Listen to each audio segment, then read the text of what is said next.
So good morning, everyone. Thank you for joining us for the Breakfast Club. This is our second online edition.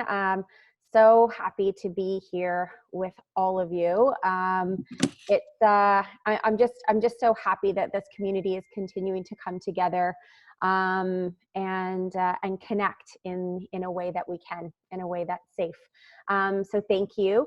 So before we get started, a couple things.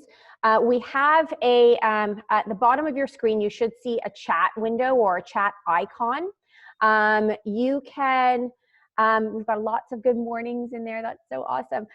So we're going to be doing a Q&A at the end. So as we're going through, if you have any questions and you want to put them in there, please do. And then at the end, we're going to go through the questions and we will call your name. And Jamie, who's helping us from her home on this, will unmute you, and then you can ask your question to Karlyn. I did want to add as well that because a lot of what we're used to with the Breakfast Club is coming together to chat and to share what we're working on and what we're doing. If you have something you want to share that you're doing that is general and just for the Breakfast Club community, put that in there as well, and we'll get to that as well. I want to welcome Karlyn Percil. Hi, Karlyn. Thank you for being here. Oh, good morning. Karlyn, I pulled a Karlyn card this morning, and I wanted for the Breakfast Club. I wanted to share it with everybody. If you can't read it, it says, "You're exactly where you need to be." So I thought that was really great good today. one. Thank you. Yeah, it's a good one. Karlyn, how are you? I'm good. Yesterday was a bit heavy. Okay. I've been doing some rounds in the media talking about grief. Yes. And diving into my own experience, because I had a very late last year, I had this really deep moment of sadness in my life. And I talked about grief, not from the sense of losing someone, but losing a life, or who I thought I could be or I would be, and to come back full circle to it. So I had to revisit that moment. And so it was a little bit heavy. So after all, I did a few media stuff, talking to some friends who also are struggling to feel the sadness or give themselves permission to. I was just exhausted. Yeah. So I just cooked and I just sat on the couch and I was like I did nothing after. Yeah. So I also had to remind myself of my own, perspective and advice that I share is flow with what flows. So I decided to just not do anything and just be. And today woke up feeling, okay, let's go. I'm ready. It's another day. That's great. That's great. Thank you. Yeah, I caught your City Line live yesterday, and you were chatting about grief, and I thought it was interesting how that is really a perspective that not a lot of us have necessarily taken yet with what's going on in the world, but it really is so relevant. Yeah. So I wanted to ask you, in general, like, how are you coping? Like, what are some of, you're so great at giving us tools for how we deal with challenges in our lives, but now, like, what are the things that you're doing to cope and to get through all of this? First off, I have to say hats off to you for keeping the community going and pivoting to online. I know that it's a lot because, especially for those of us who hold space for others and create community, you have to create space for yourself and then also create space so that you can hold space for others. And it's not an easy feat. It's not an easy thing to do. So hats off to you for taking us online, and it's super exciting. And I hope everybody wore something breakfasty, the Breakfast Club. I'm like, it's Jasmine. I have to dress up for you. And Amanda, who's going to be on, and everyone who joined. Thank you all so much for joining. It has been an interesting journey. The first 2 weeks, I gave myself permission to do nothing, to be nothing, to remove all the titles, wife, friend, teacher, CEO, healer. All the titles went down the drain, and I allowed Karlyn to be. And that looked like crying. There were days I was just moping. There were days I did nothing. I was just conscious of the exhaustion of the infodemic and everything. There were days I took time off social media. I did nothing. There were days I was obsessively scrolling social media and unconsciously sending everything to my family and friends and talking about it over and over again. I went, and I'm pretty sure a lot of you can relate to this. So I went through the roller coaster, and it's still a roller coaster, but I would say probably in the last week, I've slowly got myself back on a schedule. Like, I'm back in my success planner. I'm doing my daily gratitude. And it's okay for those of you who have a success plan. If you find yourself, I fell off or I don't really feel like doing it, it's okay.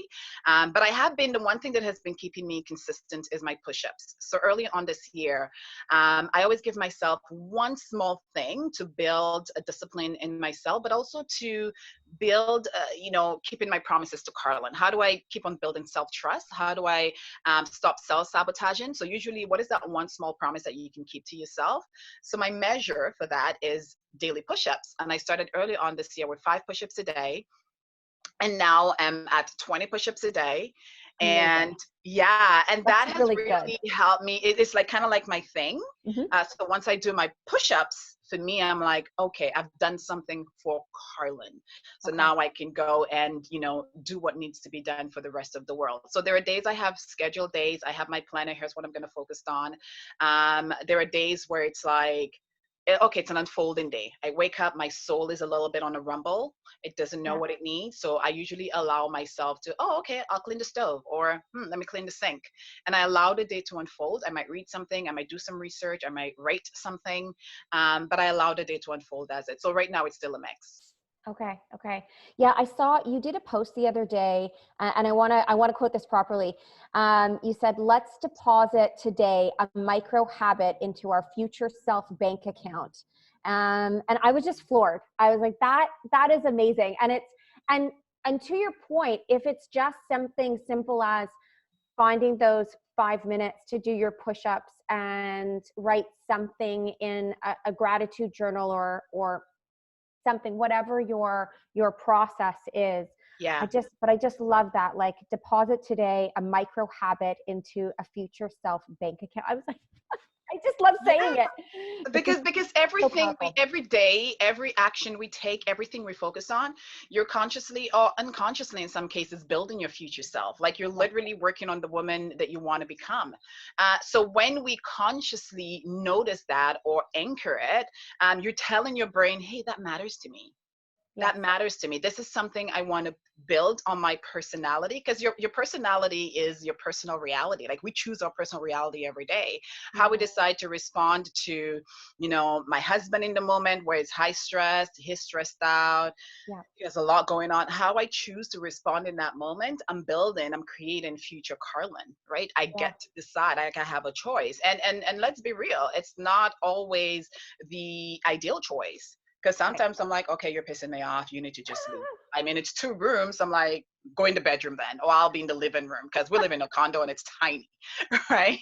So it's not about the perfection of it, but it's about how can I consciously choose Karlyn? And if I have more days where I do that, then it means I'm on the right track. Because again, our brain is like a sponge. It will pick up anything that you give it, right? So we can consciously choose to create ourselves by noting the things that really matter to us the most. So as much as during this crisis, there's a lot going on. There's information overload, there's emotion overload.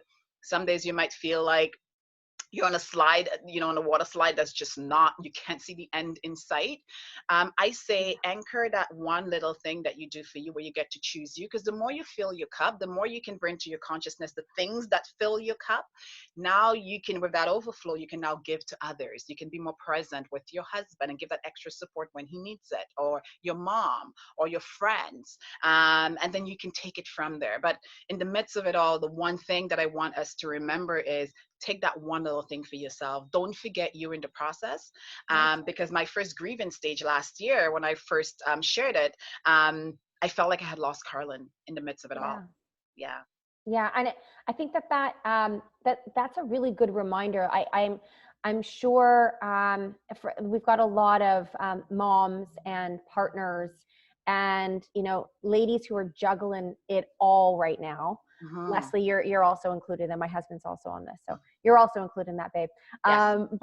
But it is like, you know, trying to do all of the things, and if we don't look after ourselves and don't carve out a few minutes to just do something for us, we're not going to be able to show up for those who need us. And that's, I think, a really important reminder always, but now Always. especially, because I mean, I'm hearing from moms and partners and women in this community who are saying like they've never worked so hard. Like they don't have to go Yeah. anywhere, but it's like they're just trying to show up for everybody and their businesses and their families. And it's like it's 9 o'clock and they're like, God, I haven't even gotten dressed yet today. Yeah. And like Yeah. I haven't had 5 minutes to do anything for myself. Yeah. And that's where I think everyone's getting really depleted really quickly. Yeah, so the oxygen mask becomes even more important now. Like if you didn't Right. have one before, now it becomes even more important.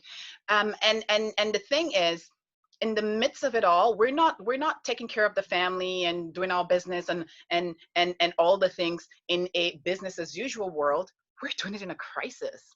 So so first of all, our body and our brain is like, wait, what's going on? Usually we go outside on the weekend, or usually by this time you're out of the house. Like why are we still at home? So there's a whole reprogramming that needs to happen in the midst of all the chaos. So then our brain, our body, our nervous system, everything is on operating at 1,000%. Yeah. So the physical exhaustion, the mental exhaustion, the emotional exhaustion is a lot. And of course, we all want to do our best.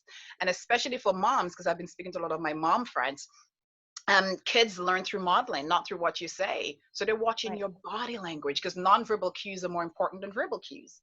So they're picking up on, this is my memory of mom during a crisis, right? Which Right. again puts that extra pressure. So that's why it's so important for us now to put on our oxygen mask, right? That memory of your daughter, son seeing, mom is just gonna take a minute and close her eyes for 5. Should she just come sit with mommy?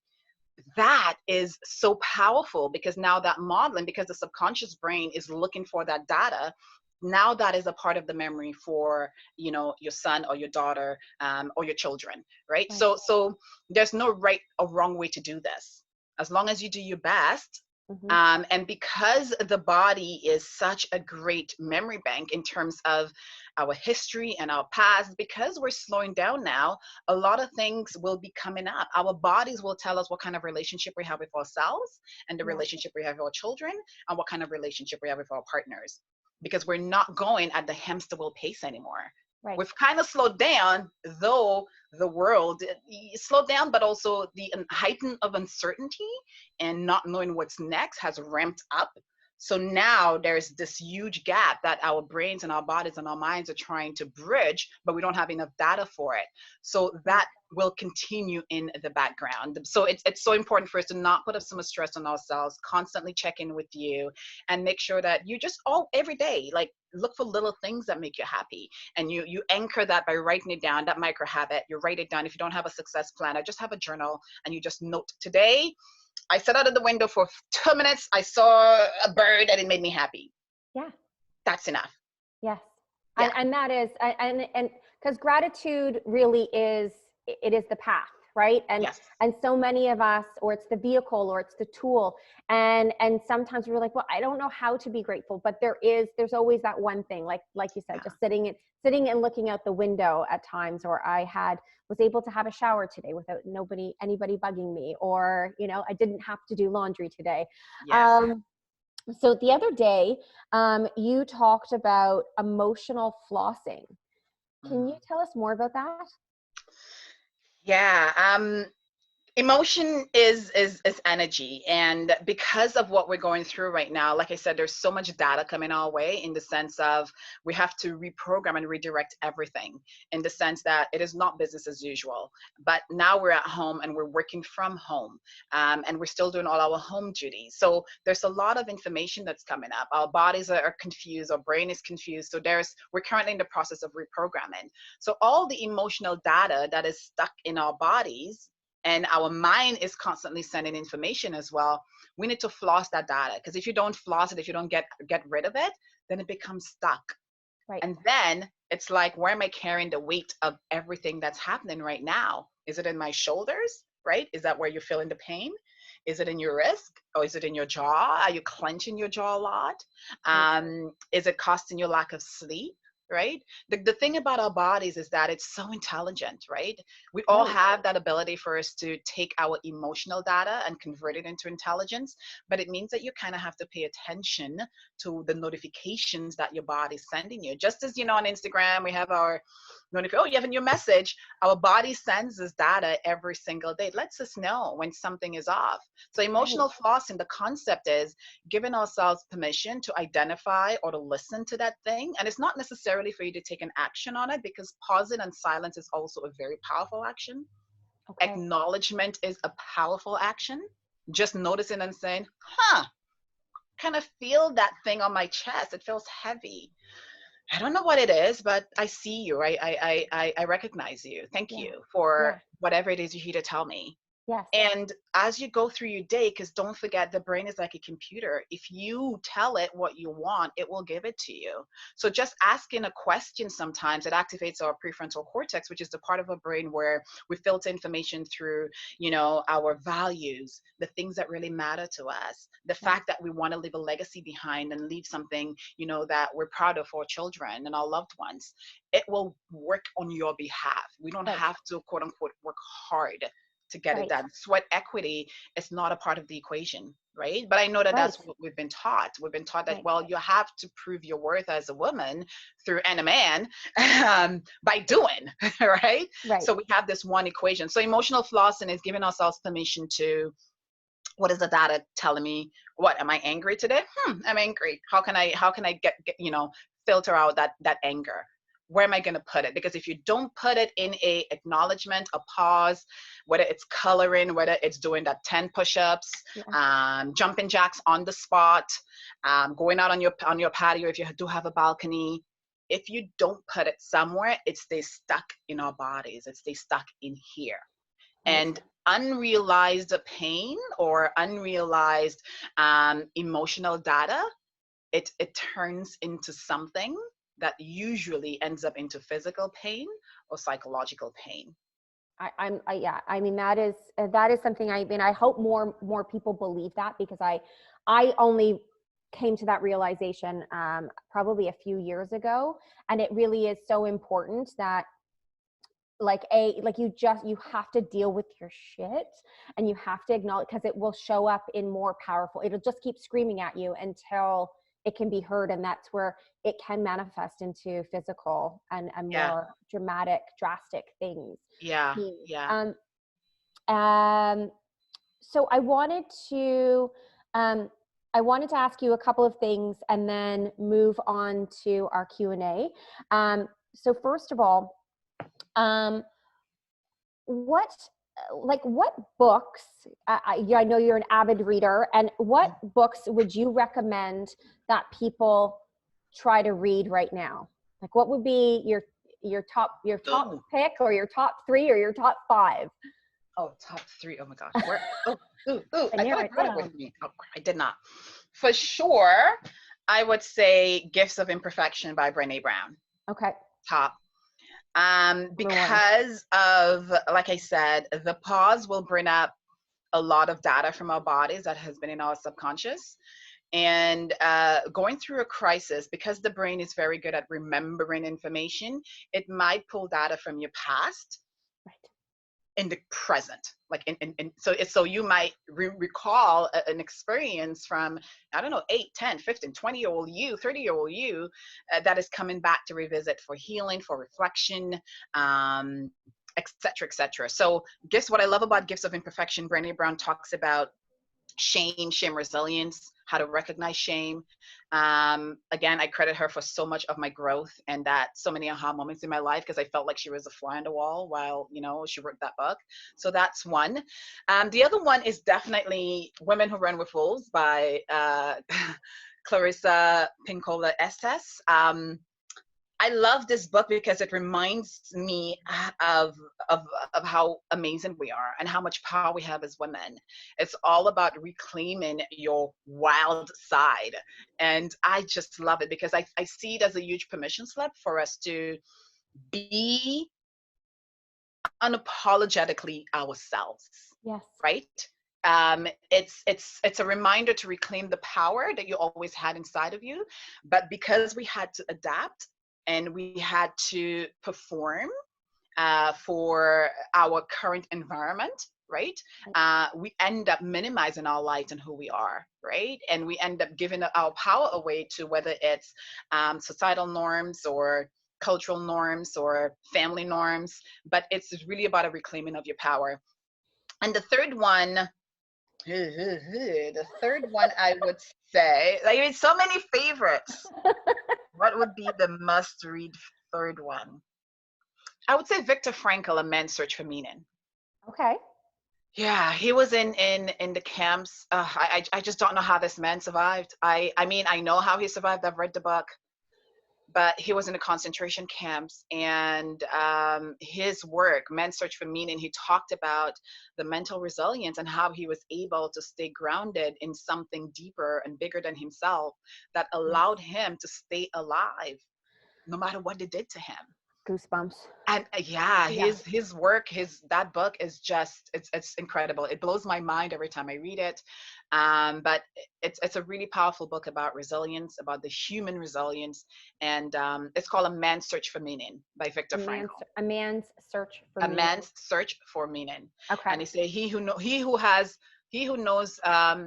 the why will figure out the how. I'm totally butchering up that quote, but yeah, but he's amazing. I would say this would be my top three. And also read something trashy. Jackie Collins. Yes. You know, whatever. Not trashy, but yeah. Read. I mean, I just read something by James Patterson. I honestly wish I had more because I'm also trying not to read anything that's worky. Does get my brain to go to work because sure. And like, that's also my comfort zone, right? Yes. Yeah. Yes. So. Okay. So in this time of self-isolation, what are your guilty pleasures? What are your favorite things to eat and indulge in right now? Favorite things to eat? I'm kind of not boring, but I mean, my husband and I, we're not huge snackers. Right now it's just popcorn. Okay. Popcorn, there's this Buddha popcorn made of coconut oil. Oh my gosh, I think we go through maybe 5 bags a week. So popcorn, once in a while I have a slice of cake. When we do go out like that for that one a week grocery shopping. Yeah. And yeah, and wine. Yeah, Wine. definitely love my wine. Yeah. Yeah. And I've been obsessed with Poirot lately. So I've been watching Agatha Christie's Poirot on YouTube. Oh, yes. Okay. I don't know, there's something about the 1920s, 1950s that's just, it's making my heart very happy. Ooh. That Golden Girls. Yes. Yes. I know. My husband teases me all the time. He's like, "You're so old." I'm like, I have an old soul. These are like those shows. They make me really happy. So I've also been binging on these as well. And yes. Oh, that's awesome. I hadn't thought about revisiting Golden Girls. That's great. I mean, we've had lots of conversations about Golden Girls and our relation to them, but yeah, that's a good one. Okay, so I want to turn it over to the group and see who has, I'm just going to bring up the chat and see. Oh yes, I've heard of Untamed by Glenn. I want to read it. Untamed is so good. Untamed. Okay. Yeah. Amazing. By Glennon Doyle. Okay. Who has any questions for us or anything else they would like to share with the group? Maybe something they're working on, some like a general question, share anything. Everyone's always a little timid at the beginning.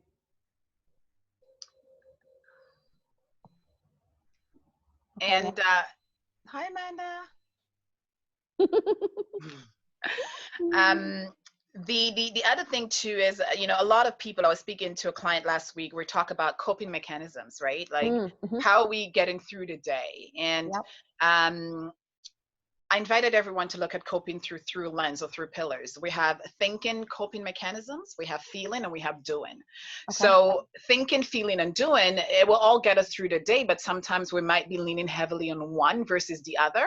Okay. So it's so important to look at your life also as you go forward to see, where am I in terms of my doing? Am I eating the whole bag of popcorn, but it's not mindful, like I'm not really enjoying it? So is the feeling connected to it? And also, what are the thoughts while I'm eating it as well? And it sounds like it's a lot during the crisis. You're like, girl, I'm just barely trying to hang on. You want me to think about what? Yeah. But just bringing it into your present again, because this is still a good opportunity. Once you bring consciousness to anything that you do, you're now making it a part of your, again, that micro habit that you're depositing in your future self. So again, it's not pressure for you to do anything new. You're already doing the eating, you're already doing the thinking, you're already doing the feeling and the doing. It's just say, oh, let me, you know, just to be aware of it, so that way you now expand on your coping skills. And this client mentioned that, oh, I know it's not bad for me, it's bad for me to suppress my emotions, and I'm like, no, it's not bad. Whatever you can do to cope right now, it's okay, and then we can continue building on that. So also the thought of like, we're doing this wrong, just watch the language around that, because there's no right way or wrong way to go through a crisis. We don't have a playbook for it. That's really important. Thank you for that. Okay, so we have a question from Leslie. So if we could unmute Leslie and he could ask his question to Karlyn. Hey, Karlyn, how's it going? Hi, Leslie. I'm good. How are you? Good. Thank you so much for sharing your wisdom this morning.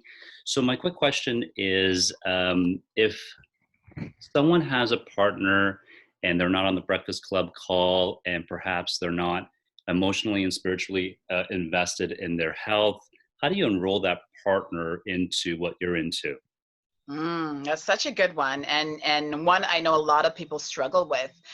So what I did, such a great question. What I did with well, in my relationship, I can share what I did was when I realized that I would have to be in a 400 square space with my husband for 24/7. I mean, usually he goes off to work, so I have the house to myself, and an empath and an introvert. So I feel energy. You don't have to speak to me. I can actually feel people's energy and aura.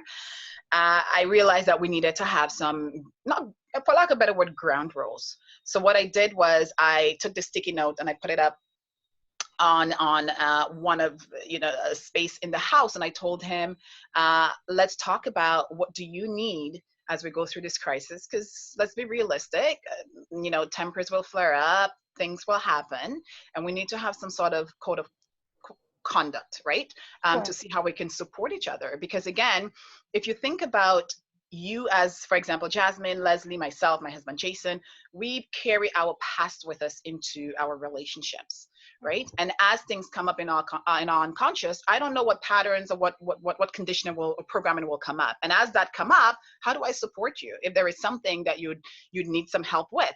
So I created a list of, here's what I need to maintain my peace and my inner centeredness, the things that really make me happy, the things I need to do in the morning, the things that bring me joy. And I invited him to write his own list. So it was like, one column was Karlyn, one column was Jason, and the other column was for us as a married couple. It took about 2 weeks for him to finish his, right? Because and that's the reality. So we can bring them on, but we cannot force them. They have to go through their own mental hurdles, understand it has to make sense for them. They have to get aligned to it. So I just continued how we influence behavior in others by modeling the behavior that you'd like reflected back to you. So I continued writing down on the list. I continued doing the things that matter to me. If he did come at the time when I'm doing my little meditation or whatnot, I'm like, give me 5 minutes. As remember on the list, here's what. And then I noticed he kept on going back to the list. He looked at it and he completed it. So now we're just continuing building on that. And the other thing we did was that we created an appreciation jar. So when he does something that's really nice and I do something that's really nice, we write it down and we put it in the appreciation jar. Because again, the brain's negativity bias will flare up. And because of his tendency to focus on negative things more, you might see more of the annoying things they do versus the pleasant things. So these are the things that we did, and continuously having a conversation around it. And I'm pretty sure others have put some really great routines in place. So happy to hear more, but that's what really worked. And it's important to write it down because again, you want to upgrade the subconscious. So when you're in that tense or stressful, high stress moment, your brain can now go back to that list that you wrote. That's great. Thank you. Thank you, Leslie. Yeah. Thank you, Karlyn. Okay, I want to go to, I want to ask Catherine, she was just talking about, Catherine, if she would talk a bit about her lists and the importance of routine. Can we unmute Catherine? Oh, hello. Hi, Catherine. Catherine. I won't even show my picture because I'm still at my workout clothes. You guys look fabulous. No, actually something I've been doing is writing lists, not like the endless ones, but the ones that, what's the number one important thing to do.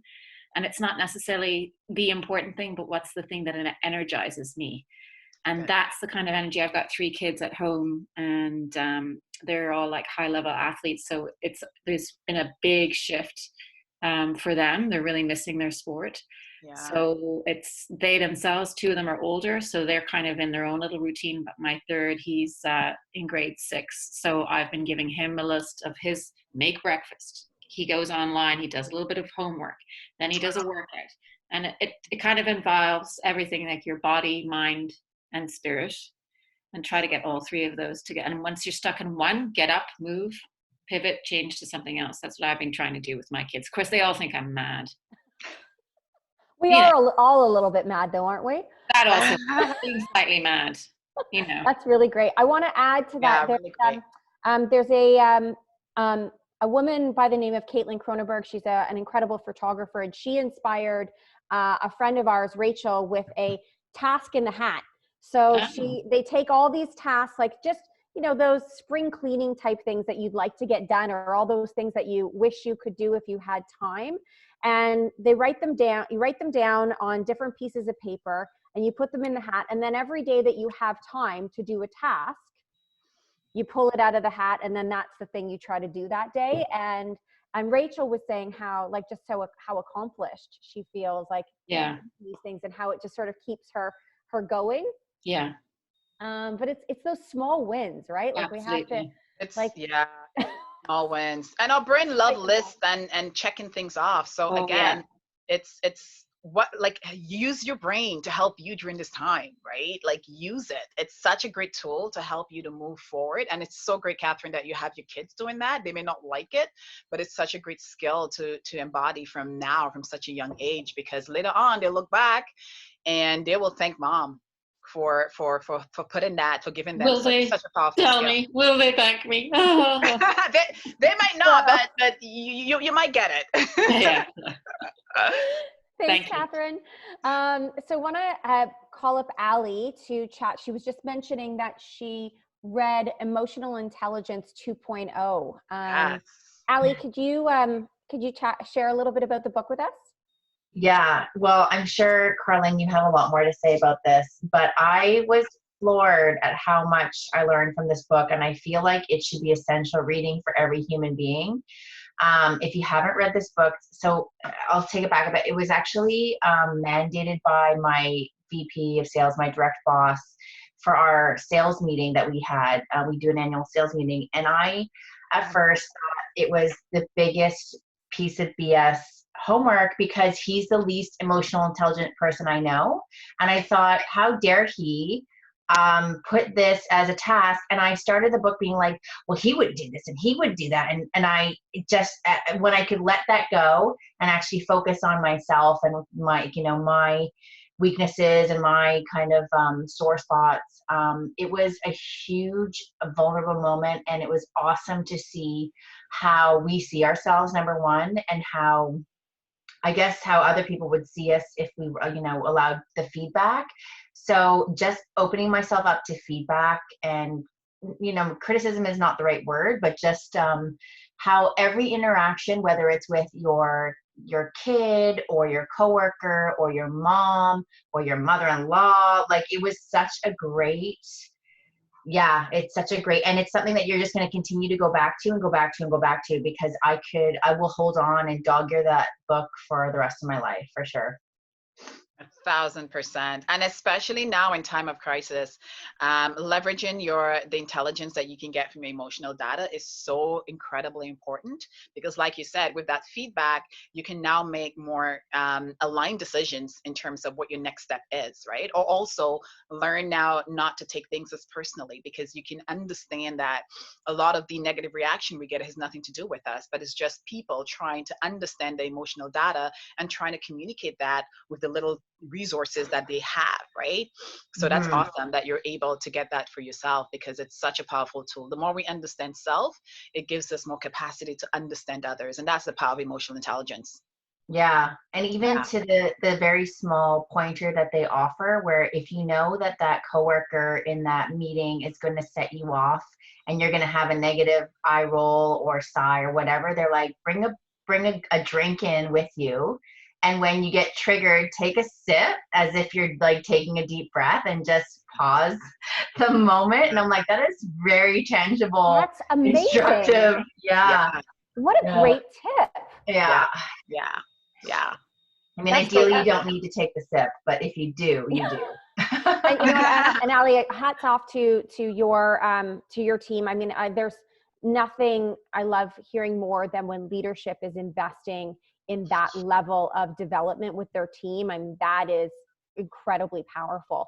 I'm going to put you on the spot for a second and ask you to share with everybody what Mike and the kids have done to help pay it forward. Would you mind sharing? So I'm super incredibly proud of my husband for number one, he owns a small independent restaurant, and for everyone, you guys know that like they've literally had to shutter and they've really had to pivot if they're going to survive, and so many people are scrambling, and it's really it's like full on panic stations. And Mike is not one to sit still at home. I think he did it for about a week and he was just driving me mental.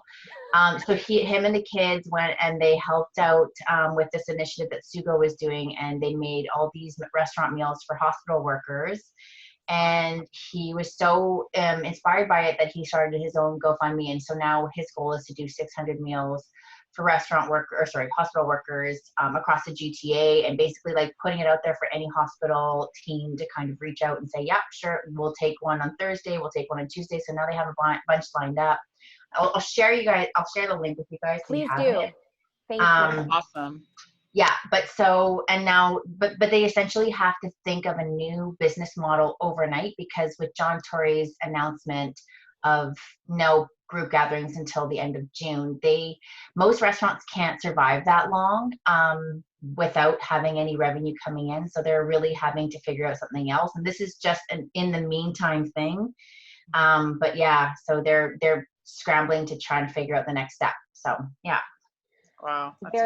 It's incredibly difficult time for everyone, but hospitality in particular has a very unique position with this. So Ali, thank you for sharing that. So the link is there in the chat. If you can, you'd like to support the GoFundMe. I'd like to move on to Alessandra, my wifey. She would like to, if we can unmute her, she'd like to ask a question to Karlyn. Hi, good morning. Good morning. Hi, wifey. You look beautiful as always. So no, I love listening to these chats. I haven't been able to attend as many as I would like online yet, but I'm just finding that it's really hard to stay motivated with all this craziness that's going on. So I just like to hear from everybody, and feel free anybody else to drop some in the chat as well, like tips to stay motivated. I'm having a really hard time staying motivated in general. Mm-hmm. Oh yeah, first I would say is allow yourself to feel unmotivated. That's the number one way through it. So there are days where I just didn't feel motivated to do anything, and I give myself permission to do that. And one of the things that I started looking at, what are some of the things that bring me joy, or some of the people. So again, in the morning, going back to routine, there are certain people I listen to every morning when I start off my day. So, and that has really helped. And it can be as simple as you going on YouTube, listen to your favorite, motivational speakers or authors, or it could be a TED Talk, and start there. And I use that as a tool for me to now go into, okay, what is that one thing that I can do today that brings me joy? And it doesn't have to do with work. It doesn't necessarily have to do with anything to do with your business. I would say just look for that one thing that brings you joy, whether it's 5 minutes of Golden Girls or a comedy, whatever it is. That's what I have used to really help me to stay in that lane. And when the excitement comes around that one thing that brings you the joy, just really sit with it. Don't rush through it. I find that has really helped me to lengthen or to really indulge in the joy of that one little task or that one little thing. So that, and also music as well. I use music. I have mini dance parties. I'll put it on. I'll just listen to it. And that also helps me to, okay, what is that one thing that I'm going to do? And I don't look at my day as, I have this long. I look at, again, and I think, who is it? Was it Ali, or somebody mentioned that one thing in the morning? What is that one thing that I will, no, I think it was Catherine, that one thing. So I choose that one thing and I use that as my flame to keep the fire going. To ignite and I you. keep going back to it. Yeah. Yeah, that's great. That's great. Thank you. Thank you. Okay, I want to ask Michelle Jobin to chat about this. She was saying that she's her son, Archer, who is only 5, she's been getting him involved in more. Michelle, can you chat about that with us? Absolutely. Yeah, you caught me just as I was snacking, but hopefully I'm okay now. Can you hear me? Okay. So, I mean, Archer's only, my son's only 5, and he actually just turned 5 in the middle of this. So there were definitely some complications and some stresses earlier on. Of course, as Karlyn mentioned, especially, kids really do pick up on your body language and how you're feeling. And I think he could very much likely sense, our stress and our fear, and then having to cancel his big birthday party. That was not a lot of fun. So the first couple of weeks were a challenge. There were some meltdowns on his side. There were some tears on my side. And we didn't want to, in the beginning, overstructure his day because of his age. We were trying to sneak in some little lessons here and there. And then his school offered half an hour a day of his Mandarin language school. So we're filling in a little bit more of English and math. And what we've decided, well, what else can we do to prevent him from sort of couch potatoing during this time? So my husband had the idea that we're going to get him more involved at an age appropriate level, of course, in doing little tasks around the house. So he's helping, if we're cooking, we'll get him to set the table, or we'll get him to, we'll teach him, some things that he can do in the kitchen that he can help us out. I'll ask him if there's any kind of food that he wants to make. So that's actually really, it's probably a culmination of a lot of things of us settling in as a family into whatever it is that we're doing right now. But I think providing those little extra things that are not necessarily sitting down and doing schoolwork or anything like that, but it's still a teachable thing, has really been a positive change that we've tried to make in the last week and a half or so. So, I mean, by no means am I any sort of expert on parenting, but I think it's definitely helped us because it's given him, I think children, especially at that age, do like a little bit of structure. So I think it's sort of provided that for him and a feeling of safety and security. And he's actually expressed to us that he really likes spending all this time with us right now, which has been a big pivot away from where he was the first week. So that's been nice. I'm not saying by any means we've figured anything out, but it seems to have helped a little bit. So maybe for people with younger kids, getting them a little more involved in those kind of things can be helpful. Yeah. Well, it's one thing you figured out, and you're doing well, Michelle. So that's awesome. Thank you. My sister, my niece, she's 4 years old, and so she does yoga once in a while. So my sister would send me photos of her on the mat, and she's stretching, and it's just so adorable. But she sends me voice note, and she's like, "Auntie, when are you coming to my house? Why aren't you coming to my house?" Yeah. I have to keep explaining to her that, you know, and it will come later on, like probably in June. But it's, yeah, you're right. They do like, and my sister's like, she's enjoying the yoga. Like she, in the morning, she doesn't even wait for my sister to put, she gets her mat, she puts it out, Yeah. and she starts doing her little stretches and stuff. So yeah, they do like the structure once you give it to them. And it's so great that you allow him to express his emotions through the crying and all of that. So that's awesome. It's important. We try, and he's been doing yoga too. Actually, he found we found a channel that has like kit yoga for kids. So it's so cute. Oh my gosh. Oh, that's so great. And Michelle, can you share that if you have it handy? Can you share that channel on the chat? Yes, I can. Hold on, let me find that. But it's called Cosmic Kids Yoga, which is a lot of fun, and they have it around different kids themes. I'll find the YouTube link in a second. But now, Jasmine, I wanted to ask, what do you do to stay motivated? Whew. You know, for me, routine is everything. So you know, at first I was just on the phone and on webinars all day, every day with zero routine. So I was that person who was getting out of bed and just going straight into whatever work mode I could. And I would be at it until 8, 9 o'clock. So now I'm trying, Leslie and I will try to go for a walk first thing in the morning, like right at sunrise. Thank God the sun is finally getting up earlier, so we can get out and get some fresh air before it gets too busy and there are people out.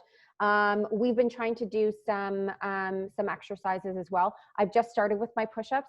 I will not get to 25 anytime soon. No, you don't need to. 5 a day, 2 a day is enough. Okay. Well, I'm there. I've got to 10. It's not an easy 10, but I've got to 10. And yeah, we're trying to implement some routine as well. Like it's just trying to have some structure. Like last week, you know, Lauren talked about like just get up, get dressed, you know, get showered, do that first before you start working. So we're trying to do that. Trying to also step away from the work, because we're in one big room, right? So we live in a loft and it's just one space. So we're trying to step away from our work spot, which is usually at the dining room table, and move to the kitchen to have our meals and do that separately and like put our phones down and not answer anything for the time being. So that has been helpful. Yeah. And now just like, but trying to figure out new routines, because like, as you said earlier, like nobody's ever done this before. This is this is the new normal, and what the new normal will be is completely different than anything we've ever experienced. Right. So trying to find our way through it and just trying to talk about, okay, like what are these partnership tasks? So, you know, we've now got like a weekly menu. So we know like what we're eating and what we're prepping when, so that we can be mindful of our food waste and, you know, just use everything properly. And Leslie was saying yesterday, is like now he likes it because he likes to look on the chalkboard and see like what we're eating next. And he has something to, you know, look forward to. Awesome. Thank you. Thank you. I want to ask, oh gosh. Okay. So Hannah, I want to ask Hannah to talk about this. She says that she has started running again. Hannah, can you share that with us? Again is actually not the right word because I've never run in my life. Oh, okay. So, well, I mean, I guess like in elementary school in gym class, but I've never been a runner. I've never been overly athletic. I grew up dancing, but running just was never something that I liked doing. I was never interested in it. It just made me feel crappy when I tried. And then the NHS in England, which is like their medical system, has started this program called Couch to 5K, and it's basically it takes about 8 to 9 weeks, and there's lots of apps, but I use their podcast, and it basically teaches you how to go from literally not exercising at all to running 5K.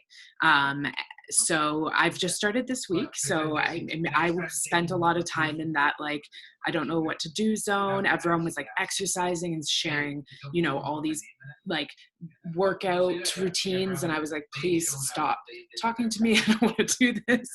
And then I was like, okay, you know what? I'm going to start this. And I started this week. I did my second run today, and it's, you know, 1 minute running, amazing, 90 seconds walking. And it's been a great way to get out of the house and feel a sense of purpose. Cause sometimes just going out for a walk, I love walks, but they seem a little stressful. I live right downtown. I'm constantly trying to like dodge people and avoid people. So this just gives me a different purpose going out. And I look forward to the days I get to run. So also that dress though. Ugh. Yeah, right? So gorgeous. Hannah really showed up for us this morning. Oh, Hannah, can you share the link to that resource for everybody? Yes, absolutely, I can. It's starting to run is not easy. I started trying to run a couple years ago, and Leslie and I did our first 5K, and it was challenging. And now that I don't have access to a gym anymore and I'm having to motivate myself, I'm definitely looking for all those resources. Okay, I want to the motivation piece. Most days I don't feel like doing my push-ups. You won't feel like doing it. Sometimes you have to take the action to instigate the feeling. Yeah. So I just wanted to share that, because I don't always feel like doing the things that I have to do, but I take the action anyways, and then that also helps to build on it. I feel like I saw you post about that the other day when you were doing your push-ups. You're like, I do not want to do this today, but I'm going to do it. I want to call up Zoe Shapiro, who's actually calling us. She's a Toronto girl, but she is calling us from Italy. And she has a great question about anticipating a low and how to try to head it off. Zoe, are you there? I'm here. How are you doing? Hi, Zoe. Hi. So I had a couple of pretty big meltdowns, and I feel like I had them a little bit early in the chronology of all of this, given that I am in Italy and wasn't able to get back to Toronto.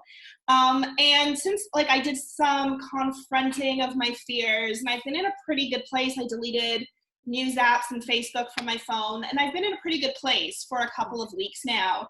But lately I've had this overwhelming feeling like a shoe is going to drop, because I've been fairly even keeled, and historically I am someone that deals with some anxiety and depression. So I just feel like being level-headed amongst all of this just cannot possibly be right. So, I mean, maybe I'm wrong, but I would love to sort of get a little bit defensive about staying in a good place, if there are tips and tricks to do that. I mean, such a great question, and there's no right or wrong answer or way to deal with that. What I can offer is anticipating the low, giving yourself permission to feel it, and to know that you can bounce back from it because you've done it. Right? It's part of it. Sometimes feeling the unpleasant emotions, whether it's the sadness, the grief, whatever it is, it's about trusting to see ourselves through it. And sometimes it comes to remind us of our resilience, to remind us of our strength. And I remember when I was going through a really depressing state, one of the things that I did that really helped me, and if it resonates for you, you can try it. I wrote myself a PD party permission slip, where I actually told myself, I said, Karlyn, from 9 a.m. to 2 p.m., we're going to have a PD party. And I indulge in all my scenarios, in all my worst case, all the things. And then after this, I had a list of things that I would do to get myself back. Dancing to my favorite song, singing off key, going back to the things that you have done that really helped you to continue to stay on that road of feeling good, and knowing and remembering that, no, I deserve this life. I deserve feeling okay and feeling good. I am safe. Loving kindness affirmation. So I went into my toolkit, and I had a list of different things to help me to go there. And Brené Brown, she calls it, foreboding joy. Even when we're in joy, there's the shame that comes with, oh my gosh, wait, I'm feeling good. Okay, what's wrong? Something must be wrong. It's just the brain's way also protecting us as well. It means that, you have a healthy working brain. So I would say it's to ease into it. And it doesn't have to be a long party, a low party, you can say for an hour, 2 hours, I'm going to give myself permission to actually feel it, and also come back to that place where I know that I'm good, I'm strong. Oh, wait, I have my support system. When I feel that onset coming on, what I remind myself is that I am loved and supported is one of my favorite affirmations. I am safe, I am loved and supported, I have great friends. And what I do sometimes, I actually just reach out to my friends to remind myself of that. Like I would send Amanda and Jasmine and Lauren, we have a little group chat, a text, or a message. I would reach out to people and connect, because I find sometimes in that moment, after I've given myself permission to feel my low, I also remind myself of the fact that I'm not alone, and I never will be alone. I have people around me who love and support me. That's great. Thank you. Thanks, Zoe. Take care.